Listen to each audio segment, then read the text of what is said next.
안녕하세요. 네, 오랜만입니다. 오랜만입니다. 모비썸이 저를 버린 줄 알고 집에서 울고 있었는데, 넷플릭스 보면서 울고 있었는데 네. 다시 불러주니까 반갑습니다. 네, 진짜 오랜만에 뵙네요. 네. 지난번에 사냥의 시간 리뷰 하시고 나서 넷플릭스 전담 마크맨이 되셔가지고 오늘도 넷플릭스 화제작을 제가 다루게 됐잖아요. 네, 사실 넷플릭스 워낙 요즘에 컨텐츠도 많고 조금 과장해서 얘기하면 지금 코로나 이후에 거의 넷플릭스의 시대처럼 돼버렸잖아요. 네. 올해 아마 1분기에 무슨 경영 실적 같은 걸 발표했었는데 디즈니가 수익률이 엄청 떨어졌더라고요. 근데 그 와중에 디즈니에서 선방한 게 뭐냐면 디즈니 플러스 그리고 넷플릭스 네.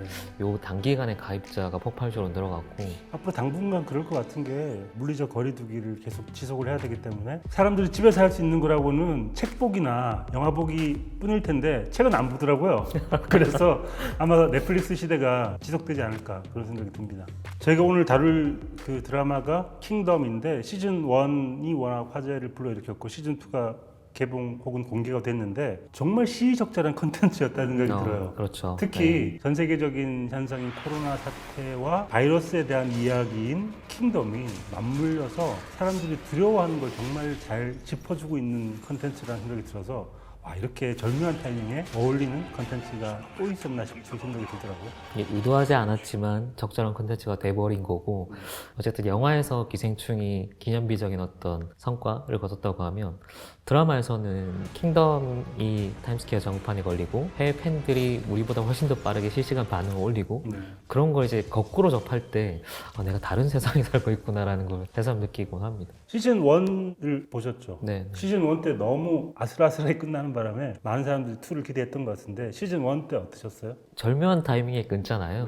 이게 흥행을 하든 안 하든 무조건 시즌 2를 만들어주세요라는 목소리를 짜내는 느낌의 엔딩이라서 되게 영리한 엔딩이었다라는 생각도 들었고 좀비물 하면 기대하는 어떤 볼거리나 스펙타클이 있잖아요. 근데 시즌 1 같은 경우는 좀 달랐던 것 같아요. 전형적인 어떤 좀비 액션 활극을 기대하고 갔는데 시즌 1은 오히려 거의 정치 드라마에 가까운 느낌의 인물들의 전사를 좀 충실히 깔고 드라마에 몰입할 수 있게 오히려 볼거리를 훨씬 아끼는 느낌이어서 좀 색다른 느낌으로 봤던 것 같습니다. 저는 시즌 1이 약간 스릴러 느낌이 좀 강했던 것 같고요. 스릴 넘치는 정치 사극의 느낌이었다면 본격적인 액션은 시즌 2로 넘겨버린 것 같은 그런 느낌이 있었고 대규모 이제 전투가 벌어지는 즈음에서 끝이 나버렸기 때문에 시즌 2에 굉장히 많은 액션이 나올 거라는 기대를 하게 만들었던 것 같아요. 사실상 12개의 이야기가 다 구성되어 있는 상황에서 6개 그냥 끊어서 공개를 한 것 뿐이잖아요.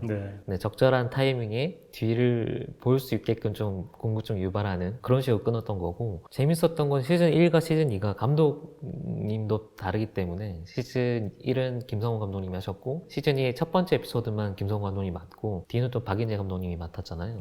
사실 김성호 감독님이 장르에 대한 이해가 되게 빼어난 감독님이에요. 그러니까 서스펜스를 정말 구축을 잘하는 장르에 약간 특화되신 분이고 박인재 감독님은 되게 자극적이고 임팩트 있는 사건 그거를 전시하기보다는 드라마를 되게 차곡차곡 성실하게 쌓아나가시는 쪽에 가깝거든요. 근데 시즌 1과 시즌 2 색깔은 반대예요. 거의. 그렇죠.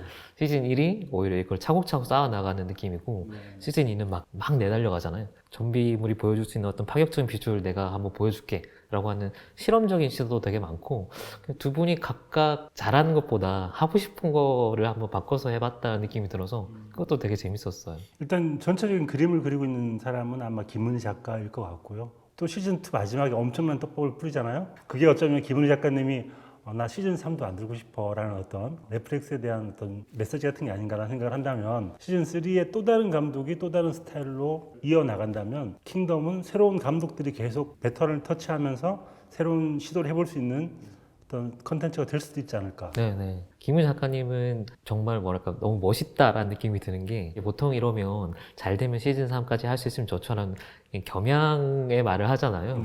근데 시즌 10까지 얘기가 준비가 돼 있고 시즌 3은 당연히 하는 거 아니야? 아까 이렇게 얘기를 하시니까 그래 그렇지 그렇게 해야지라는 생각이 그냥 절로 드는 저는 그 김은희 작가님이 이 아이디어를 구상하게 된 배경이 뭘까 혼자 추측을 해보다가 전 두 가지가 딱 맞았다고 생각이 드는데, 좀비들은 사람을 먹잖아요. 피를 갈구하잖아요. 근데 핏줄이라는 게 되게 중요한데, 한국의 왕조라는 게 어쩌면 핏줄에 대한 이야기이기 때문에 이 두 개를 연결시키면 얼마나 재밌을까라는 생각으로 출발하지 않았을까. 거기서 출발한 아이디어라고 이제 인터뷰에서도 여러 차례 했어요? 밝히기도 했고 자료조사하고 왔어야 되는데 죄송합니다. 저 추측만 하고 조사를 안 했네. 피에 대한 얘기를 하고 싶었는데 핏줄, 혈통까지 다 포함한 그게 이미지적으로도 상복을 입었을 때 피에 물들어가는 이미지들을 보여주고, 핏줄, 혈연, 핏줄에 의한 권위, 가부장 뭐 이런 거를 다 해체시키는 방식으로 드라마가 두 축을 갖고 가기 때문에 그런 거가 큰 제일 하이 컨셉이었다고 해요. 그리고 수사적으로 얘기하면 약간 피에 대한 욕망, 갈망 이런 것들이 좀비라는 장르랑 제일 잘 어울리니까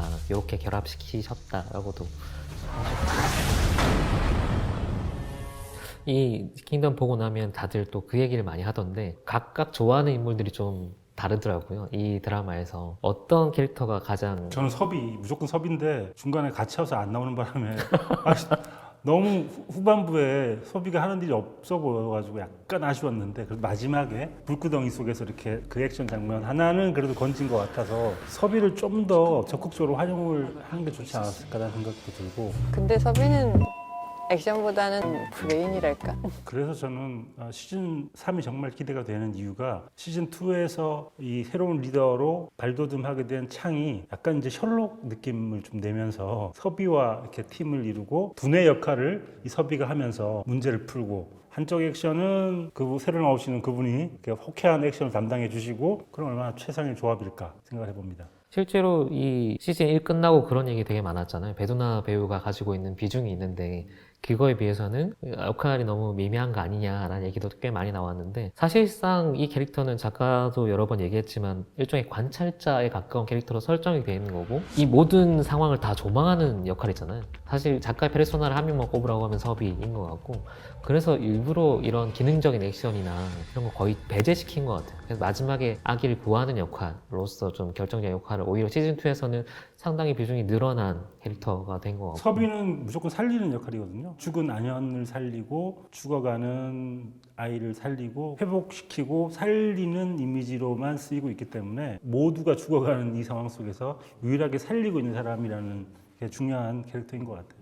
저는 두 번째 에피소드에서 아면대감이 좀비가 됐을 때의 충격이, 첫 번째 에피소드에서 그 앞에 쌓아뒀던 떡밥들을 한꺼번에 다 풀어버리더니 두 번째 에피소드에서 그 사람을 그냥 퇴장을 시키는 게 되게 놀랍기도 하고, 퇴장시키는 방식도 너무 멋있잖아요. 사실상 전반부는 거의 그분의 존재감이 주인공인 것 같거든요. 근데 그거를 허준호 배우가 해서 훨씬 더 약간 잘 매칭이 됐던 것 같아요. 허준호 배우를 잘 쓴 사례 중에 하나인 것 같고, 개인적으로는 허준호라는 배우가 갖고 있는 매력 중에 하나가 회색지대 같은 느낌이 있어요. 이를테면 국가부도의 날 같은 역할을 할 때 거기서는 정말 선한 소시민의 얼굴을 하고 있고, 또 불안당 같은 데서 나올 때는 악역인데 정말 심성까지 악한 사람이라기보다는 되게 직업인으로서의 프로페셔널한 악역, 얼굴에 캐릭터 인상이 되게 강한데, 보통 그런 경우는 그 캐릭터 인상이 기대는 캐릭터 배우가 되게 쉽잖아요. 특정 역할로만 맡기 쉬운데, 허준호 배우 같은 경우는 악역을 맡을 때도 어느 정도 뭐가 있는 것 같고, 그리고 선한 역할을 맡을 때도 약간의 긴장감이 감도는 것들이 있고 해서 회색지대로서의 매력을 제일 잘 살려준, 시즌 1에서의 떡밥이 그렇게 오래 유지될 수 있었던 이유 중에 하나가 안현대감을 맡은 배우의 아우라도 있지 않나. 외국의 배우로 들면 약간 윌럼 데포랑 비슷한 느낌이에요. 네, 윌럼 데포 사실 악역일 땐 정말 악랄해 보이고 선할 때는 플래툰에서 보면 정말 선해 보이는 네, 사람이잖아요. 네, 네. 그런 측면이 분명히 있네요. 5명의 배우들, 세사창의 주지훈 배우랑 네. 배두나, 그리고 유승용 배우, 그 중전 맡았던 김혜준 배우, 그리고 영신의 김성규 배우, 이렇게 5명 인터뷰를 했었는데, 공통 질문으로 맡고 싶은 역할, 본인이 맡은 거 말고, 그때 되게 재밌었던 게 다 영신을 꼽는 거예요. 오. 대부분은 다 영신을 꼽고 유승용 배우만 조학주를 너무 자기끼 좋아하구나. 나는 조학주를 사랑해줘야 된다, 약간 이런 걸로. 근데 한번 해보고 싶은 역할로 영신을 다들 꼽더라고요. 사실 영신이 제일 기능적이고 그냥 멋있기만 한 멋있죠. 인물이거든요. 그래서 저는 후반으로 갈수록 좀 매력이 떨어졌어요. 너무 편편해 보이는. 그래서 이런 시즌제 드라마의 매력 중에 하나가 우리가 각각의 좋아하는 캐릭터들을 설정하고 그 약간 응원할 수 있고 다음 시즌의 비중이 늘어나겠지. 다음 시즌에 역할을 더 해주겠지라는 기대를 하게 만드는 것도 있는 것 같아요. 영신도 아직 안 죽었잖아요. 그 네 명이 아마 네. 한 팀으로 팀을 뭔가를 이뤄가지고 하지 뭔가 않을까. 좀비 퇴출단 뭐 이런 식의 뭔가 단을 꾸려가지고 전 세계를 다니면서 각종 좀비들을 퇴치하는 그런 역할을 할 수 있지 않을까. 이 사실 되게 많이 얘기되는 캐릭터 중에 하나가 또 범팔인데 네. 전석호 배우가 맡은 범팔은 어떠셨어요? 보통 이런 시리즈에서 보면 미워하고 싶은데 미워하기 힘든 우리 자신을 투영하는 듯한 이미지 같은 것인데 또 권력가의 집안이기도 해서 또 약간 모호하기도 한 실제 생활에서는 이런 사람들을 안 만나고 싶죠. 빨리 떼놓고 도망가고 싶은 사람인데 그렇죠. 네. 버릴 수는 없는 좀 약간 계력 같은 존재. 저는 범팔이 사실 이 영화에서 이 드라마에서 가장 말이 되는 캐릭터인 것 같아요. 나머지는 다 목적을 수행하고 있잖아요. 뭐 서비는 관찰자이자 작가의 역할이고 창은 성장해야 되는 리더의 역할이고 안현대감은 스승의 어떤 전형을 보여주고 각각의 어떤 기능적인 역할들을 수행하는데 근데 범팔이 적당히 비겁하고 적당히 무능력하고 근데 최후의 마지노선에는 자기의 어떤 양심이라는 걸 지키고 있는 그냥 말 그대로 평범하고 평범인데 이 얘기 자체는 되게 완전 픽션 사극인 거고 근데 그 와중에 우리가 이입할 수 있는 유일한 인물이 아닌가? 근데 우리가 흔히 알던 이야기로 보자면 약간 변학도잖아요. 근데 보통 사람들이 네. 약간 저는 변학도에 가깝다고 보거든요. 아 그래요? 그러니까 악역이라기보다는 어. 악역도 다 나름대로의 변명을 하고 싶어 하는 게 있고 사정이 있고 근데 그런 거죠. 약간의 비겁함들이 쌓이고 쌓이다 보니 여기까지 몰린 사람. 근데 그런 사람이 뭔가 결정적인 역할을 수행할 때 이를테면 저는 범팔이 되게 매력적인 너무 뻔하긴 하지만 매력적인 순간이 뭐였냐면 그런 얘기 있잖아요. 자리가 사람을 바꾸는 게 아니고 자리가 그 사람의 본성을 드러내준다고 범팔이 그걸 결정을 할 수 있는 어영청 대장이라는 역할을 갔을 때 안 하는 결정을 하는 사람이거든요. 정말 비겁해 보이고 무능력해 보이고 민폐에 끼치는 것처럼 보이는 상류층의 기생충 같은 사람인데 그런 사람이 그런 위치에 실제로 수행했을 때는 최소한의 양심이라는 걸 지키는 최소한의. 그렇게 따지고 보니까 범팔이야말로 이 시리즈를 거듭하면서 가장 변한 존재이긴 하네요. 그렇죠. 초반에 약간 악당 같았는데 후반부에서는 또 한 여인을 위해서 자기 목숨을 바치면서 싸우기도 하고 여러 가지 의미에서 변모하는 어떤 캐릭터라고 친다면 굉장히 극적인 캐릭터이긴 하네요. 시즌2의 6화까지 보면서 중요한 이미지들, 충격적인 이미지들 많았는데 그중에 딱 한 장면만 뽑는다면 이건 최고의 장면이라기보다는 제가 관심이 갔던 장면인 건데 제일 마지막에 이제 좀비 떼를 불러들여서 이제 수장시키는 그 정각에서 근데 이 드라마가 한국에서 최초로 4K로 찍은 작품이거든요. 밤 촬영이 되게 많잖아요. 보통 이렇게 밤 촬영이 많을 때는 광원을 어떻게 확보하냐가 되게 중요한데 기본적으로는 좀 리얼리티에 가깝게 가려고 최대한 조명을 덜 쓰고 있는 게 보여요. 그리고 조명이 가야 되는 상황에서는 어떻게든 말이 되게 광원을 만들어줘요. 그래서 그 장면에서 정자를 불태우잖아요. 저는 사실 처음에 이 궁궐에 좀비가 넘쳐날 때 창궐처럼 불을 무서워하는 좀비니까 궁궐 다 태우면 어떡하지? 너무 이미지가 비슷한데 라고 해서 걱정을 했는데 궁궐을 마침 다 태우진 않고 정자만 소박하게 태우시잖아요. 근데 그때 정자 태우는 방식이 가서 불 붙이는 게 아니고 굳이 멀리서 활을 쏴서 정자를 불태운 다음에 거기로 가요. 그게 좀 재밌었어요. 엄청 고민했구나.